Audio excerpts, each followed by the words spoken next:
this is one of the questions that I get all the time. Like, what goes first? What do I apply first in terms of like skincare? My primer or my sunscreen or my serums? And so there seems to be like some confusion with that. And what I like to tell people is consider in the morning, for example, consider sunscreen the very last step of your skincare routine. And then from that point forward, you start your makeup routine, which means you would start with your primer, assuming that you use one. So that's kind of like a way to kind of divide the two, because the primer seems to throw a lot of people off. However, there is an exception to this one. As far as I know, the primer from Topicals, it's a blurring pore filling primer. That one, the instructions say to use before. So you would use it as a serum. So that's like one of the exceptions that I'm aware of. There might be others, but I'm just aware of that one. So I'm just going to go over the order and the products that I use for my regular morning routine. And again, this changes from day to day. Some days I will use exfoliants. Other days I will skip on the exfoliants and choose to do like maybe hyperpigmentation treatment instead. So every day it can be a little bit different, but the main things that will always be part of any of my skincare routines is after cleansing, a toner, hydration, treatments, which in the morning is vitamin C or things to treat my dark spots or hyperpigmentation. And at night, that treatment is retinol, or any retinol derivative like Bakuchiol, which I like to mix the two, and I'll show you that in one of my routines that I will do going forward. But quickly, just to show you, this is prescription retinol. This is Tretinoin, so that's a stronger form. I like to mix it with this Bakuchiol. I like to mix the two. Bakuchiol is a retinol derivative, a natural derivative. So this is safe to use in the morning if you want to. I like to mix it because the Tretinoin is very pasty, very thick. And so when I mix the two of them together, it makes it more spreadable. Not only that, but I read somewhere combining the two makes it even more efficient. So it increases the efficacy of the retinol. So that's just a little side note. So this we're not going to do now because today I'm just doing the morning routine. Like I said, I start off with a toner. You don't have to. A lot of people skip this step. This is Laneige. It's a hydrating toner. I have very dry skin, so I always use a hydrating toner. My favorite one is the one from Lancome. Here it is. This is my favorite hydrating toner from Lancome. This is just a little travel size, but this stuff is super creamy. As you can see, it's way thicker than that other one from Laneige. So this can work as your toner and your essence all in one. If you've seen my previous video, I talk about how I always do like two-step hydration. So I use a hydrating toner, but then I go in with an essence as well. And that's just the beginning. This is just setting up the foundation to then basically start my skincare routine. So I always go in with a hydrator, like a hyaluronic acid serum, something like that. These are two of the ones that I talked about on that video that I posted recently. And I'll link it at the end of this video if you want to take a look at my other recommendations. So today we'll just use the one from Pharmacy Honey Milk. And this one's also, as you can see, very creamy and milky as well. I have very dry skin, and you start to get older, your skin does tend to get drier, and also using retinol contributes to that dryness. So I don't play around with my hydration. I'm always giving my skin the hydration it needs before I go in and try to put a ton of makeup on it, because no makeup can look good if the skin is not prepped underneath. And of course, you want to bring the rest to your hands so your hands can match your face. Once I'm done with hydrating my skin, then I go into treatments. So in the morning, vitamin C is always a must. One of my favorite ones is this one from Caudalie. It's called Vino Perfect. And this is actually a vitamin C derivative. So it's like a natural, like plant-based vitamin C, which means it doesn't have any interaction with other things that you might want to mix it with. Unlike vitamin C, like typically you can't mix vitamin C with retinol. This one, because it's a derivative of vitamin C, I can use it at night as well on the days that I'm using retinol. And I've done that for quite a while now, and I experience no adverse reaction. So once I let my vitamin C sink in, I let that sit. And what I do is, in order to give it time, I move on to my eyes. Right now, I'm using this one from Glow Recipe. It's, I think it has vitamin C in it. The guava vitamin C, yes. So this one goes on the eyes.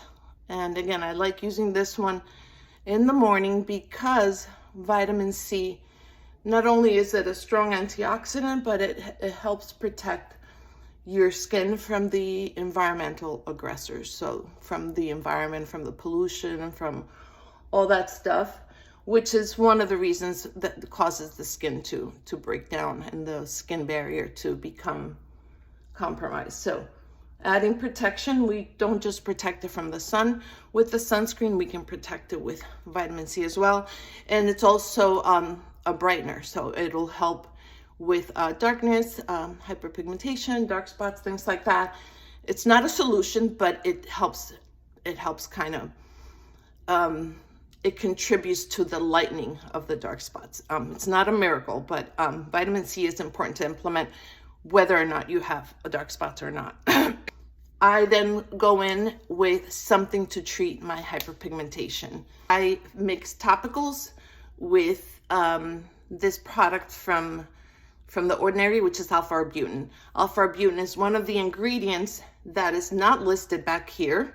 From my research that I've done on hyperpigmentation, because for me it's a big issue, so I like to know what ingredients help treat that. And so all of these ingredients that are listed back here are great for it. It's missing alpha-arbutin, so what I do is I just add a few drops to this product. So this one is like a paste. It's not very thick.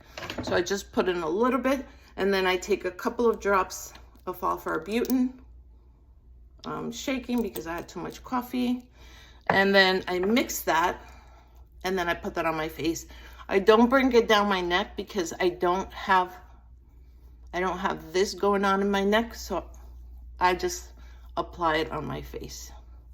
And while that is getting absorbed, I go to the neck because I always like to apply some anti-aging properties morning and night. And in the morning, since I can't use retinol, what I like to do is go in with something that is retinol-like, that provides anti-aging benefits. And this is Firming and Lifting from In Beauty, which is K-Beauty, K-brand. And this is infused with plant-based bio-retinol peptides. And you can use it in the morning. It's safe to use in the morning. This one I've really been enjoying. I just wish they weren't so extra with the packaging. We know that that's not how much product is in there, clearly. If this one goes on, like, looks like it's gonna be thick at first, but when you blend it in, it just really spreads nicely and it blends into your skin and it makes it like really soft and smooth. It really, a little bit goes a long way. I'll give them that much. I mean, they're extra with the packaging, but the formula itself is very spreadable. So now that I've done the neck and I've given this a chance to absorb, I can go in and apply a little bit on my face now. And I'm gonna apply just one pump. And so far, I have treated hydration, I have treated with vitamin C, I have added 2 products for my hyperpigmentation, and now I'm adding a product for anti-aging benefits. So you see how you kind of become your own, you prescribe your own type of ingredients based on what your needs are. That's how I go about it. Like, what does my skin need? What am I struggling with? And how can I incorporate it into my skincare? What ingredients can I not use in the morning? So then I move those to nighttime. So for example, exfoliants, AHAs, BHAs, not recommended to use during the day. So those will never be part of my morning routine. I leave that and the retinol for nighttime. So that's basically how I address my skincare. And I determine then what I use. And again, the order, and I've touched on this before in one of my other videos, probably multiple times, the order in which you apply things is from the lightest to the thickest. So anything that's really liquidy, watery goes first, and as it gets thicker, then you apply those later. There are, of course, some exceptions to that, and I feel like whatever is your biggest concern, that's what you want to apply first, and then just kind of go about it that way. There's really no rule that says you can't do that, but typically you want to get things that absorb the fastest. You want to apply those first, and then so on and so forth. All right, so now that I've applied my anti-aging, that I've taken care of 3 skin concerns, and I've applied the products that will target, now we close it off. Well, we have 2 more steps. We have the moisturizer, and then the last step, which will be the sunscreen. So for my moisturizer, I have been using this one from Ole Henriksen. It's Bright Vitamin C moisturizer. So this one, perfect for the morning because it has that extra added boost of vitamin C, which we know we want for the morning time. So I apply that, both neck.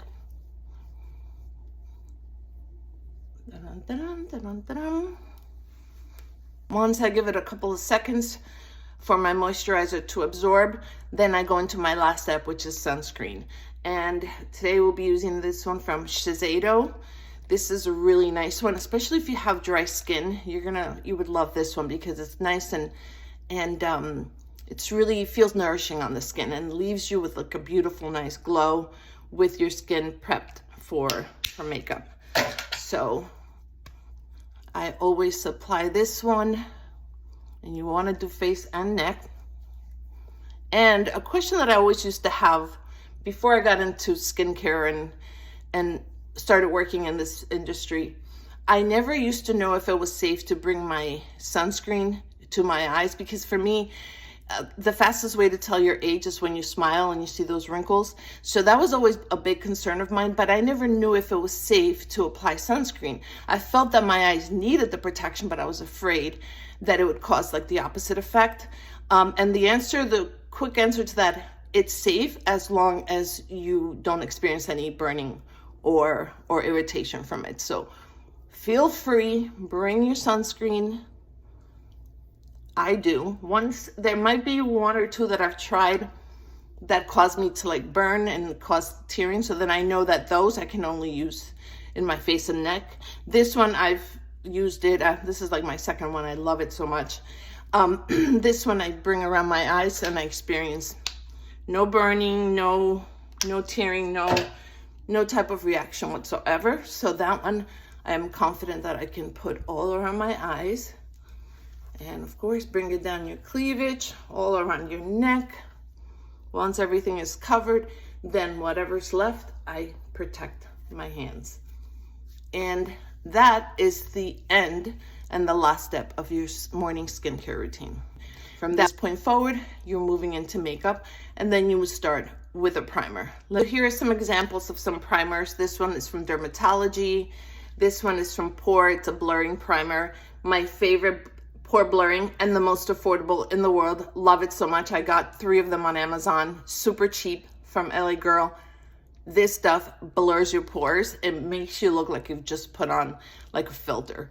So love it, highly recommend it. And I actually did find another one that is both skincare and primer, not to confuse you any more than you may already be. This one's from Glow Recipe, and it's actually called a primer, but what it is, it's a BHA. So it has the beta hydroxy acid, which is meant to control like oils, and it helps with enlarged pores. This one, if I use it, I only apply it in specific areas because it can be a little bit drying if you have very dry skin like I do. If you have oily skin, then you would love something like this. It'll prevent all those excess oils from being produced throughout the day and from breaking your makeup down. So for oily girls, I would recommend this one. And so these are examples of primers. So this would be the beginning of your makeup, and then you move on to your foundation, so on and so forth. So I hope that was helpful. If you have any other requests or anything that you would like me to talk about, please leave your comments down below. I hope you enjoyed this video and I found it helpful, and I hope to see you on the next one soon. Take care. Bye.